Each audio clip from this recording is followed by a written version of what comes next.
Guys hear me and see me? Okay, give me a yes.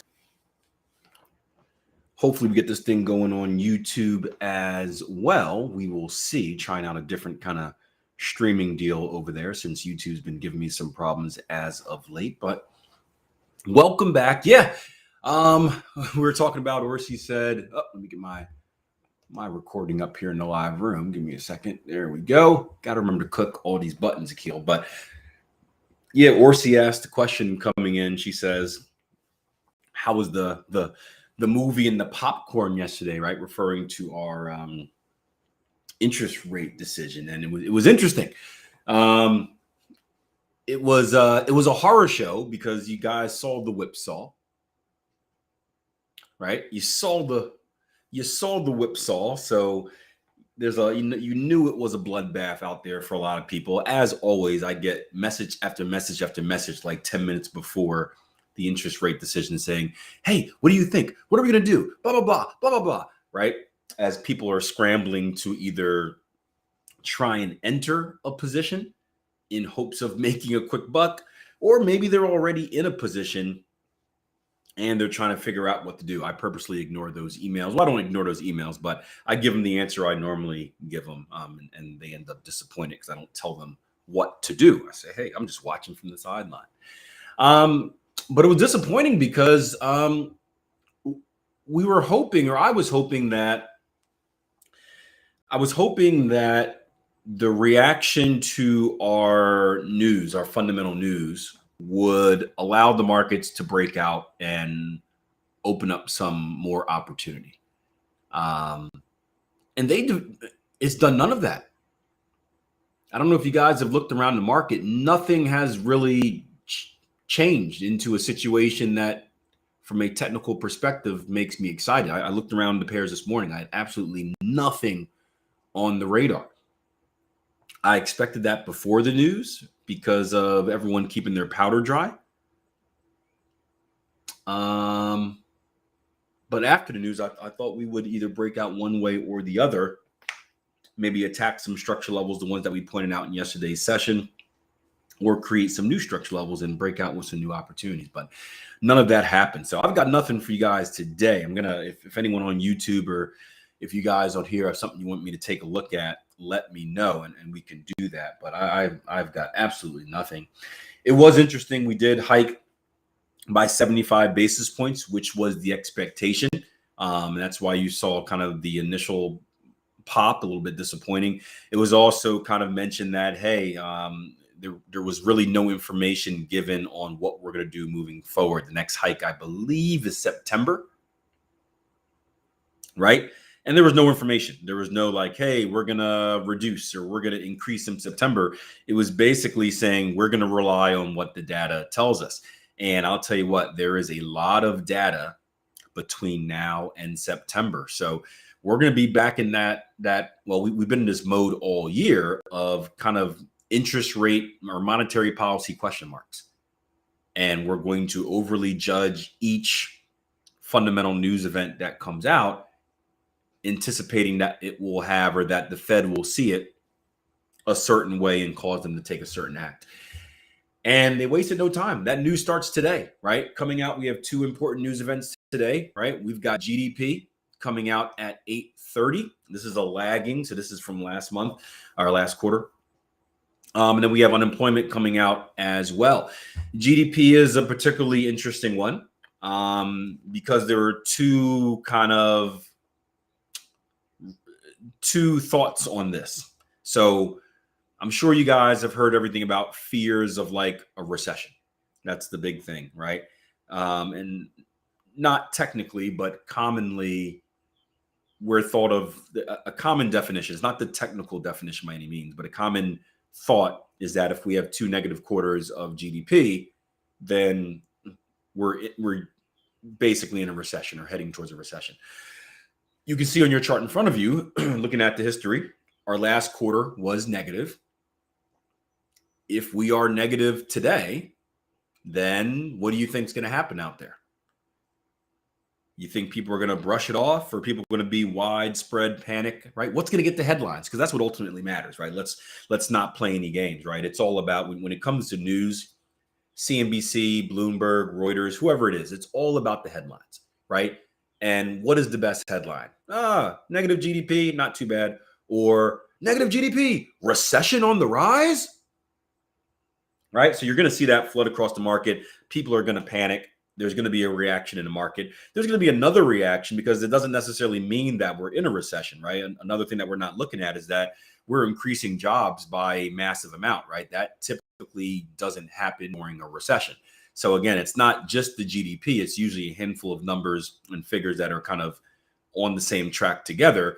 We're kind of getting a handful of figures over here, a handful of figures on the other side. It's not really a clear picture. But that doesn't sell newspapers, right? Or that doesn't sell ad space on your website. What sells ad space is recession. So we'll see. I think right now the market has turned to being more dovish, the dollar. And that's going to be until some other country comes out with worse news than us. But if we get a negative GDP number, I think we're going to see an initial panic. And then we're gonna carry that over until the next figure that comes out. Now will be the starting place. So 8:30 today will be interesting because the market's looking for news. Powell said he's coming out and paying attention to news.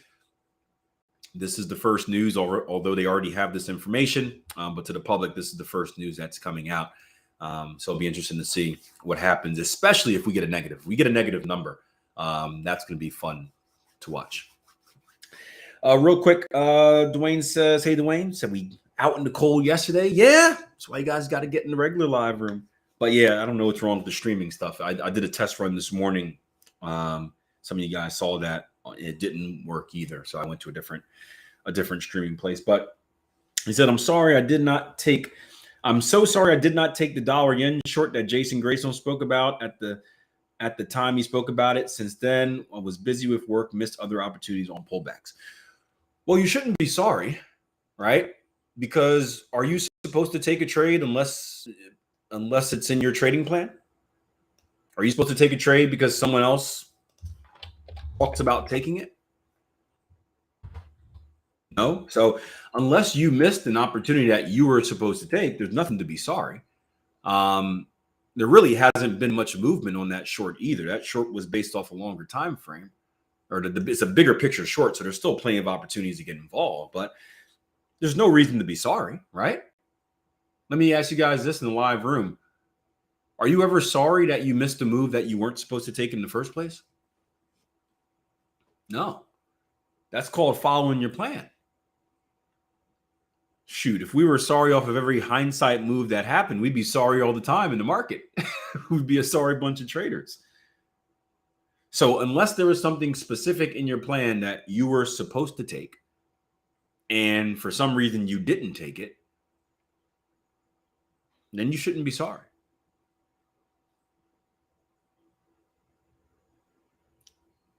Does that make sense? That's like watching the news event yesterday and be like, oh man, I'm sorry I wasn't long. You had no idea if it was going to go up or down. You can't live in hindsight. It does nothing for you. Maybe it makes you feel better a little bit or makes you feel worse, but it does nothing for you. So don't be sorry. Look for opportunities that meet the rules of your trading plan. If they meet the rules, you take them. If they don't, you don't. Simple as that. If not, you're going to live a very depressing lifestyle because you're going to be sorry all the time. You're going to be sorry on this candle that you didn't get short. You're going to be sorry on this next candle that you didn't get long. You're going to be sorry on this candle you didn't get long. You'll be sorry on this next candle you didn't get short. You'll be sorry all the time. It'll defeat you and destroy you. Fabio says, I am in a short since 1907. I don't know what pair he's referring to. I got my target at 95.55 dollar Swiss. I'm short dollar Swiss. Got my target at 95.55. Maybe news on the GDP will bring the market to your target. Hopefully, dollar Swiss is another one. Head over to the Swissy real quick. Or she said here in the live run, she thought you were short since the year 1907. Now that's a And that's a long-term trade. I'm guessing 97 is what you meant to say. 97 flats. I'm guessing maybe. I don't know. That would be right. Maybe, potentially, but yeah, 1907. That's a Cody says the swap cost would be crazy. I'll tell you what, your broker would give you all types of gifts. They're making a living off the swap cost. They're making a living. I'm making a living. What level were you short for? It's not 1907. But I can show it on a chart here and tell traders what to look at. But Fabio's short and looking for a move down to 95.55s, which you see is right above this, or right at this VS1 level. I'm thinking he's short from 19 97s maybe. 1907 is not a number. But hopefully he'll type it in quick. And again, if you're just coming in, I got nothing on the radar today. Very disappointed with the news and not really the reaction. I don't really care about that. But the fact that it just didn't break the market out into anything directional. Let's put it that way. It did absolutely nothing to the market. It did nothing. Nothing has changed from the previous day. None of the levels of structure that we were eyeing up yesterday were hit. None of them were violated. I can tell you what, the one thing I was mad about, remember that euro yen? Euro yen. Hey, Bobby. Bobby says 1907. I'm guessing that's the date. July 2019. Entry was 90. Okay, my entry was 97.79. There you go, 97.79. So right below the 98 even handle, right up here. There we go. July 9. That's right, July 19th. Sorry, I forget we do things backwards here in the U.S. July 19th. Gotcha. Yeah, the only thing I really had, if you guys remember this, I don't know if our analysis is still up here. I think I had it on TradingView. But if you guys remember, we had a bat pattern on euro yen that we were talking about using as a continuation down to 137s, right? And I don't know how many of you guys are watching this, right? This is 2 days in a row. Euro yen has kind of been a meanie to me. But you guys remember this? Look at this. This was the only thing I was disappointed about yesterday. That dollar Canada never broke out, which I was waiting. I'm still waiting for a break to the downside. But we had an X to A to B, B to C, C to D. Remember, we're looking for continuation. We had a break and close below our VS1 level there. We talked about putting in a complex pullback, right? This AB, actually, I don't draw it in. It's there for you. This AB equals CD pattern, AB equals CD pattern is our complex pullback. We happen to have an advanced pattern formation there as well for continued shorts. Target one, same as the other day, 138s, a little bit higher than that at the bottom here, and then 137s, and a near miss. We came to 139.50s, 15 pips away. So that was the only thing close from me yesterday. Duncan says, yes, you do. Be clear. There's a Queen's English, and then there are mistakes. You don't have to be so harsh on yourself, Duncan. You guys aren't mistakes. And you guys have room to grow, but they're not mistakes over there. They're not mistakes. You're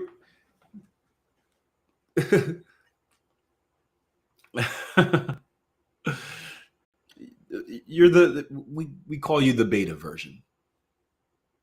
There always has to be original so that you can know how to improve it.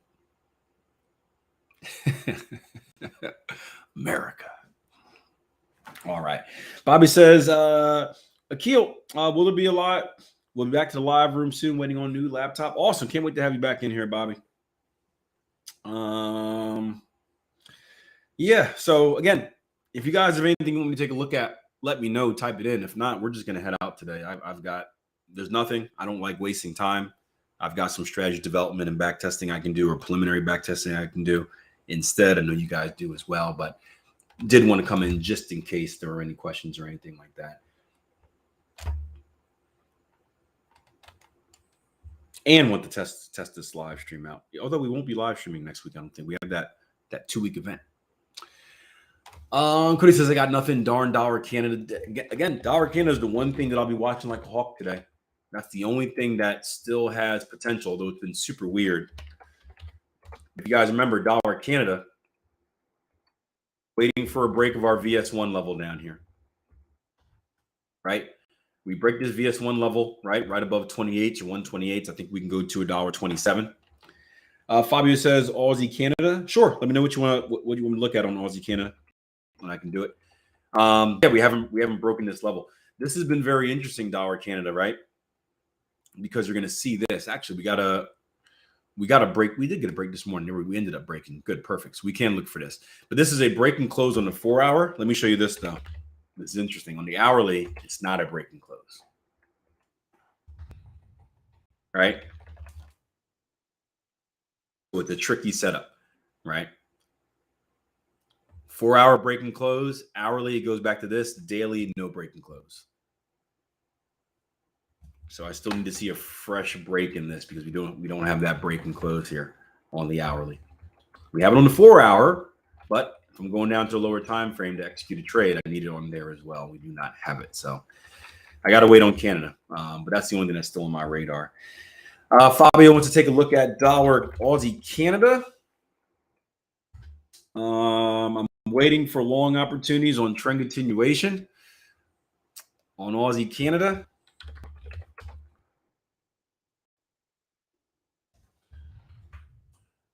For me, Aussie Canada is nothing. I see that. Again, this is for me. It doesn't mean it's wrong. It's my trading style. We've currently come up to a previous level of structure resistance. We have held that structure resistance unless we break that structure resistance. I cannot look for longs, right? This goes back to the IPD process that I use, guys. Identify, predict, decide, execute. One builds on the other. I identify that we're at previous structure resistance, right? We have not violated it. Therefore, I can't make a prediction that we're likely to go higher.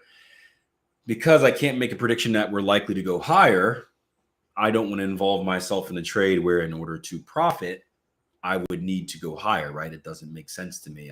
Why would I put myself in a trade where I need something that I don't actually think is going to happen in order to make money and not lose money? So if we get a break and close above, then we can predict that price is likely to go higher and I can start looking for stuff. For me on Aussie Canada here, I just can't make that prediction because we did come up to our most relevant level of structure, our most recent level of structure. We've held it and we violate it. So I do think if we go back down, if you are someone that's looking for longs and you come back down to this level, this is going to be a good level that if you're going to be right in your prediction, this level should hold. See a lot of rejections down here. But as far as the follow through up, just nothing for me. But that level, what? 89.20s down to 89 evens looks like a decent level to load up on some longs if you have that prediction. It's our previous outside return, and you can see a little double bottom action down here, or close to, at least. Chris says I got nothing. Damn dollar Canada got me at break even and whipped you around some. Almost looks like a fake out dive up, then dump. I hope so. I'm hoping for the dump, man. I got a big range of profits that could be made in dollar Canada. We'll see, though. We shall see. Maybe we'll see in about 40 minutes of GDP.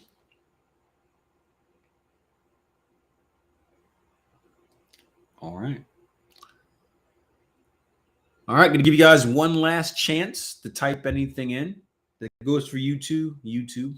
Again, our goal is, I don't know if you guys didn't see it yesterday. On Monday, we did a Q&A session, and we're going through a trader's trading plan. And there was a great sentence in there that said, decide can mean doing nothing, right? The trader was walking us through his IPDE process, whatnot, and said, doing nothing is a decision. And so many times I see traders get burnt, right? The number one reason traders fail is because they self-sabotage. And one of the main forms of self-sabotage is forcing trades. One of the main reasons that traders force trades is because they're bored and they feel like they're missing out, right? FOMO, fear of missing out. One of the most important skills that you can have is the ability to do nothing. The ability to do nothing. To understand when there is not a trading opportunity and when it is best just to sit on your hands and wait. Because in sitting on your hands and wait, yeah, you may not trade, you may not make money, but you don't lose any either. You don't lose that either. So don't feel like you have to force it if there's nothing there. I know I say that and people will still do it. How do I know? I see it all the time. I see lots of things all the time, things that would make you go crazy. But that's the harsh reality of trading, is that most people are going to mess themselves up. And they will repeatedly mess themselves up because they won't learn from their mistakes either. But waiting. Yeah, we're in an interesting kind of holding pattern here. Again, more horrible movement, right? We've got our big jump up from yesterday here in the Dow, and then we just come and do absolutely nothing after it. Absolutely nothing. Absolutely nothing. And we really didn't get a higher high, higher close either. We held at our wick here. So more stinky movement. So, all right. Guys on YouTube, remember, if you haven't done so already, do it. We got the workshop coming up next week. It's going to be fun for you guys here in the live room. It's going to be fun as well, because guess what? Every other day, I believe, we're going to have a bunch of new traders here in the live room, and you know that gets fun. You know the questions we get. This is your chance to shine, guys. This is your chance to flex your knowledge and help the next wave of traders.